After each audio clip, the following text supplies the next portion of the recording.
తెలంగాణలో సర్ ప్రక్రియ ముగుస్తున్న వేళ కొత్త అంశాలు తెర మీదకు వస్తున్నాయి. 73,95,954 ఓట్లు తొలగించినట్లు తెలుస్తోంది. సోమవారంతో సర్ ప్రక్రియ ముగియనుంది. హైదరాబాద్ ఉమ్మడి జిల్లా పరిధిలోనే దాదాపు 43 లక్షల వరకు ఓట్లు గల్లంతయ్యే అవకాశం ఉన్నట్లు తెలుస్తోంది. ఈ నెల 17న ముసాయిదీ ఓటర్ల జాబితా ప్రకటించనున్నారు. ఓట్ల తొలగింపు విధానంపైన ఎన్నికల సంఘం స్పష్టతనిస్తోంది. ఓటర్ల అభిప్రాయం తెలుసుకున్న తర్వాతనే నిర్ణయం ఉంటుందని చెబుతున్నారు. ఈ ఓట్ల తొలగింపు పొలిటికల్ పార్టీలో కొత్త టెన్షన్కు కారణమవుతోంది. తెలంగాణలో ప్రత్యేక సమగ్ర ఓటర్ల సవరణ ప్రక్రియ ఈ రోజుతో ముగియనుంది. ఇప్పటి వరకు ఎన్యూమరేషన్ ఫారాలు సమర్పించకపోవడంతో సుమారు 74 లక్షల ఓట్లు తొలగిపోయే ప్రమాదం ఏర్పడింది. ఇందులో ఒక్క హైదరాబాద్ ఉమ్మడి జిల్లా పరిధిలోనే దాదాపు 43 లక్షల వరకు ఉన్నట్టు తెలుస్తోంది.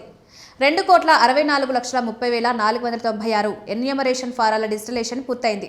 రాష్ట్రంలో మొత్తం ఓటర్లు 3,38,26,448 ఉన్నారు. తెలంగాణ వ్యాప్తంగా 78.14% డిజిటలైజేషన్ నమోదైంది. డిజిటలైజేషన్లో హైదరాబాద్ 58.58%తో చివరి స్థానంలో ఉంది. తర్వాత స్థానంలో మేడ్చల్ మల్కాజ్గిరి 63.82%, రంగారెడ్డి 64.91% రికార్డైంది.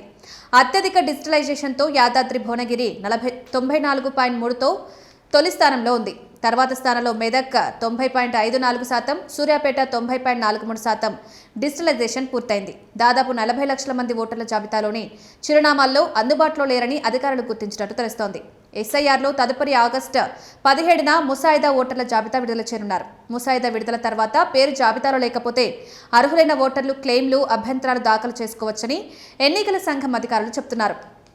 కాబట్టి ప్రస్తుతం 74 లక్షల ఓట్లు గల్లంతయ్యాయని నిర్ధారణ సరికాదంటున్నారు. ముసాయిదా విడుదల తర్వాత జాబితాలలోని వారికి నోటీసులు జారీ చేయనున్నారు. పేరు లేకపోయినా కొత్తగా నమోదు చేసుకోవాలనుకునే వారికి ఎన్నికల సంఘం మరో అవకాశం కల్పిస్తోంది.